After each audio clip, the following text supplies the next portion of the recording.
তো সুরধ্বনি গঙ্গার কুলে প্রভু অগণিত ভক্তদের নিয়ে খেলছে। এমন তো সময় ওই ওই নবদ্বীপে সচি মাতা কাঁদছে, নিমাই নিমাই নিমাই বলে। কাঁদালে কাঁদিতে হয় বাবা, কথাটি মিথ্যা নয়। যিনি ভগবানের মা, যিনি স্বয়ং সম্পন্ন ভগবানের মা, সে আজ নবদ্বীপে নিমাই নিমাই বলে কাঁদছে কেন? বললো এই সচি মাতা পূর্ব যুগে কাঁদিয়েছিলেন। এই সচি মাতা ছিল কইকেয়ী। দশরথ একদিন যুদ্ধ করে আসবার সময় কইকেয়ী দশরথের সেবা করেছিলেন। দশরথ সেদিন বলেছিল, কইকেয়ী তুমি আমার কাছে কিছু চাও, তোমায় আমি কিছু দেব। কইকেয়ী বলেছিল, না প্রভু, তুমি যেদিন আমার যেদিন চাইবার বাসনা হবে, যেদিন প্রয়োজন, আমি সেদিন তোমার কাছে চেয়ে নেব। কথা দাও প্রভু, আমি যেদিন যা চাইবো তুমি আমায় সেদিন তাই দেবে। বললো তথাস্তু। আরেকদিন দশরথের ব্যাধিগ্রস্ত অবস্থা হয়েছিল, কইকেয়ী সেবা করে দশরথকে সুস্থ করেছিলেন। দশরথ সেদিনে বলেছিল, তোমায় আরো একটি বর দেব।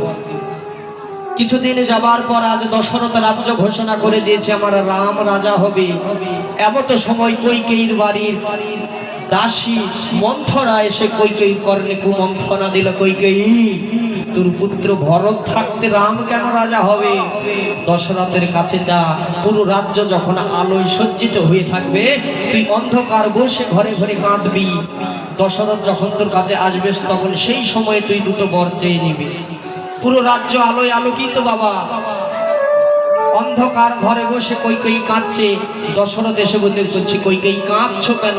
বলছে, প্রভু আমি দুটো বর চাই, তুমি আমায় দিতে চেয়েছিলে, কথা দাও আজ তুমি আমায় দেবে। দশরথ বলল, বলো কইকেয়ী তুমি কি চাও? বললো, প্রথম বরে চাই রাম রাজা হবে না।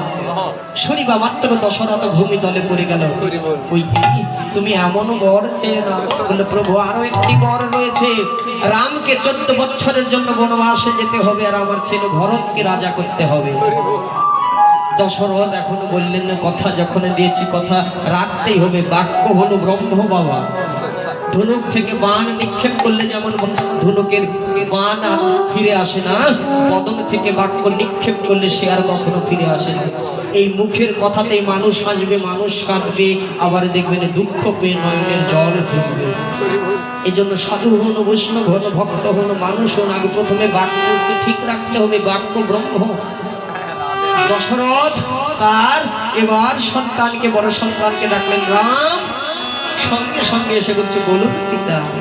বলছে, রাম তোমার মা কইকেয়ী চাই তুমি 14 বছরের জন্য বনবাসে যাও, আর ভরতকে রাজা করিতে। বলে, দয়াময় প্রভু পিতা, আপনি আমার জন্মদাতা পিতা, আপনি যা বলবেন আমি সেটাই মাথা পেতে নিয়ে নেব। চলে গেলেন। এদিকে কৌশল্যা রামকে আরতি করবার জন্য বাবা সুন্দর করে আরতির থালা সাজিয়ে নিয়ে আসছে। এমত সময় আরতির থালা থেকে ওই প্রদীপ নিভে গেল। কৌশল্যা বুঝতে পেরেছে, আমার সন্তানের মনে হয় কোনো বিপদ হতে চলেছে। পৃথিবীতে দেখবেন মা সন্তানের কোনো অমঙ্গল হলে মায়ের হৃদয়ে আগে কিন্তু সেই কুয়াভাস আসে। কৌশল্যা তখন বুঝতে পেরেছে যে আমার রামের কোনো হয় বিপদ।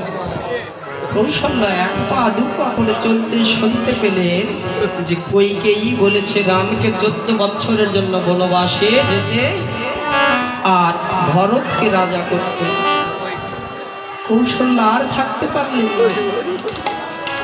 যে রামের বদন দেখবার জন্য ওই অযোধ্যার সকলে পাগল হয়ে থাকে। এমন ভক্তের ভালোবাসার বদন, যে বদন দেখবার জন্য হনুমান সদা সর্বক্ষণ ভগবানের চরণে বসে থাকে।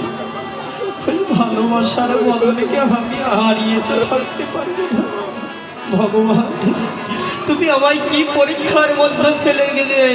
ছুটতে ছুটতে গিয়ে কৌশল্যা কইকেয়ীকে বলল, কইকেয়ী তুই আমাকে পুত্র হারা শোকে 14 বছর কাঁদাবি। কইকেয়ী আমি অভিশাপ করলাম তোকে 3 জন্ম কাঁদতে হবে পুত্র হারা হয়ে।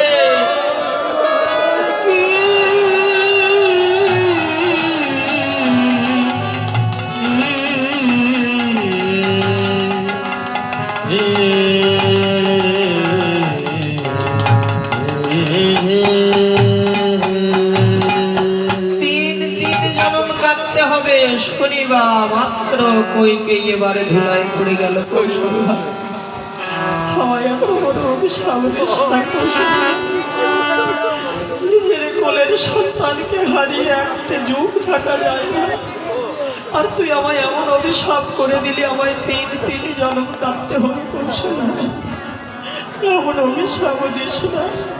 রাম চলে গেল বনবাসে, দশরথ ব্যাধিগ্রস্ত অবস্থায় পুত্র শোকে তার দেহ পরিত্যাগ করলেন, আর কইকেয়ীকে অভিশাপ করলো, শোন কইকেয়ী প্রথম জন্ম কাঁদবি কংসের কারাগারে। তোর একে একে 60টি সন্তান হবে, 60টি সন্তান তোর সঙ্গে থাকবে না। অষ্টম গর্ভে ভগবান শ্রীকৃষ্ণ আসবে, সেও তোর কোল খালি করে বৃন্দাবনে চলে যাবে মা যশোমতীর কাছে। শোন কইকেয়ী, দ্বিতীয় জন্ম কাঁদবি উড়িষ্যার পুরীতে, তৃতীয় জন্ম কাঁদবি শচী মাতা হয়ে জগন্নাথ মিশ্রের ঘরণী হয়ে। একে একে 6টি কন্যা সন্তান হবে, 6টি মারা যাবে। সপ্তম গর্ভে বিশ্বরূপ আসবে, সন্ন্যাসে চলে যাবে। অষ্টম গর্ভে নিমাই আসবে, তোকে পথে পথে কাঁদাবে।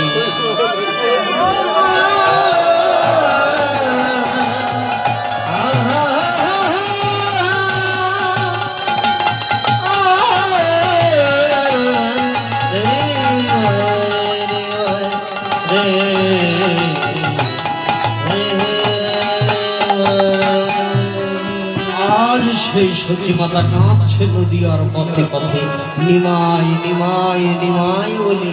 এদিকে নিমাই দেখে গগনে আর বেলা নেই, এবার মায়ের ঘরে ফিরে যেতে হবে। জীব শিক্ষা, অপর দিকে লীলা, অপর দিকে জীব শিক্ষা। জীব, আমি যেভাবে দেখো গগনে আর বেলা নেই দেখে মায়ের ঘরে ফিরে যাচ্ছি, তোমাদের জীবনের আয়ু বেলা দেখো ডুবে যায়। তোমরাও একবার মায়ের ঘরে ফিরে চলে যাও। আমাদের জগৎ পিতা ভগবান শ্রীকৃষ্ণ অমৃতের সন্তান থেকে আজ সেই নিমাই দেখে বেলি অবসান। বেলি অবসান কালে প্রভু ওই সকল ভক্তদের সঙ্গ পরিত্যাগ করে চলেছেন আমার মায়ের ঘরে। বেলি অবসান দেখি গৃহেতে চলিলা, গৃহেতে চলিলা, জননীর চরণে আসি প্রণাম করিলা। ওই না জননী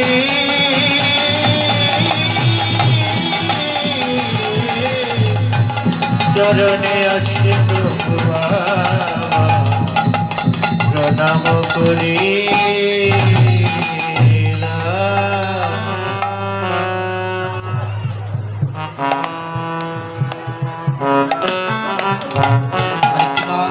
দান করেছেন, যে মনোবাসনা দান করলেন, দান মাথা তুলে নিলাম। অন্তিম সময় যেন ভগবত চরণ লাভ করে। বেলি অবসান কালে আজ মায়ের চরণে এসে প্রণাম করলেন। জীব শিক্ষা দিলেন, জীব আমি যেভাবে আমার মাতৃচরণে প্রণাম করলাম, তদ্রূপ তোমরা তোমাদের পিতা মাতার চরণে প্রণাম করো। কিন্তু দেখবেন বাবা, দুঃখের বিষয় বর্তমান সমাজ, বর্তমান ডিজিটাল বাংলাদেশ, পরিবারের সকলের দাম থাকে, কিন্তু পিতা মাতার কোনো দাম থাকে না। পিতা মাতার কোনো দাম থাকে না। মা পিতা মাতা হয়ে যায়, বৃদ্ধ হয়ে গেলে পরিবারের হয়ে যায় দু চোখের বিষ, দু চোখের হয়ে যায় বিষ।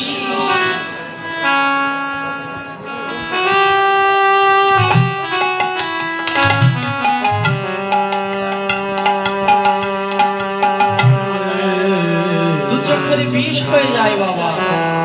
একটি কলস দ্বারা দেখবেন বাবা 60টি কলস পরিপূর্ণ করা যায়, কিন্তু 60টি কলস দিয়ে একটি কলস পরিপূর্ণ করা যায় না। 60টি কলসকে একটি কলস পরিপূর্ণ করতে পারে একটি মা।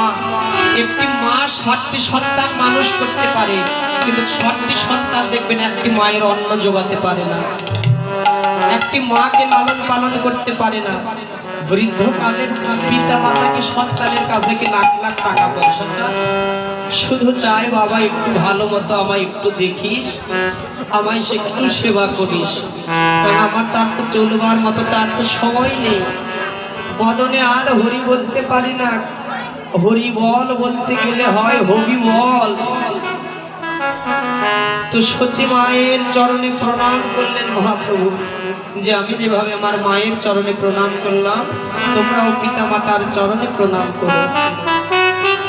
এক মা ছিল বাবা জনম দুঃখিনী, সন্তানকে বড় সাজ করে শহরে পাঠিয়েছে পড়াশোনা করতে, বড় সাজ করে সন্তানকে পাঠিয়েছে বাবা শহরে থেকে মানুষের মতো মানুষের পড়াশোনা করিবে। সন্তানে যখন বাড়িতে আসে বাবা মা বড় খুশি হয়। সন্তানে যখন আবার বাড়ি থেকে চলে যায় সন্তান অঝর নয়নে কাঁদে, সন্তানের মা তখন অঝর নয়নে কাঁদে। বাড়িতে আসলে মা হাসে আর বাড়ি থেকে চলে গেলে তখন মা কাঁদে। মা পিছন পিছন আগিয়ে দিতে যায়, তখন সন্তান মাকে বলছে মা আমার পিছনে পিছনে আসবার তুমি কাঁদো কেন? মা তখন বলে বাবা রে আজ আমি আজকে থেকে কাঁদছি না, তুই যখন ছোটবেলায় যখন স্কুলে চলে যেতিস আমি তো শিশুকালে আমার পিতা মাতাকে তো হারিয়েছি। বছর ঘুরতে ঘুরতে তুই যখন কোল আলো করে আসলি তোর বাবাকে আমি হারিয়েছি। জানিস বাবা জগতে যদি তুই কোনোদিন যদি মা যদি হতে পারিস তাহলে বুঝতে পারবি সন্তানের জন্য মা কাঁদে কেন, মা কাঁদে কেন। সন্তান পড়াশোনা শেষ করে এবার বাড়িতে এসেছে, মার মনে বড় আনন্দ। এখন মাকে সন্তান বলছে মা তুমি বলেছিলে যে কাঁদো কেন এটা তুমি বলবে। এখন সন্তানকে বলছে বাবা তুই যদি শুনতেই চাস সত্যি যদি তুই জানতে চাস তাহলে তুই বাজার থেকে একটি পাকা টসটসে আম নিয়ে আসবি, একটি আম নিয়ে আসবি। মা বাবার সন্তান বাজার থেকে একটি পাকা আম নিয়ে এসেছে, বাবা নিয়ে এসে এখন সন্তানকে মা বলছে বাবা রে এই আমটি তুই সারা রাত তুই তোর বুকের মাঝে নিয়ে ঘুমিয়ে থাকবি, যেন এই আম যেন কখনো তোর পিঠ থেকে পড়ে যেন তোর নষ্ট যেন বুক থেকে পড়ে যেন নষ্ট যেন না হয়ে যায়। কি বললেন? বললেন আমটি সারা রাত তুই বুকে নিয়ে থাকবি, কিন্তু শর্ত এটাই আম যেন কোনোভাবে নষ্ট যেন না হয়ে যায়। সন্তান এখন বলছে মা এটা আবার কোনো ব্যাপার হলো, আমি এক রাত্রি নিয়েই থাকি।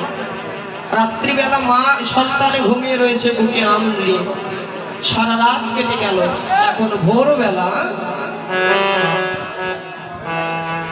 মা সেবার দরজায় ডাকছে খোকা ও খোকা আর কতক্ষণ ঘুমিয়ে থাকবি, ওর বাবা। ঘুম থেকে ওঠার পর এবার সন্তানকে বলছে বাবারে আমটি কোথায় দেই, তোকে যে আমি পাকা আম যে দিলাম সেই আম কোথায়, আমটি আমায় দেখা। সন্তান আম বুকে দেখে আরে নেই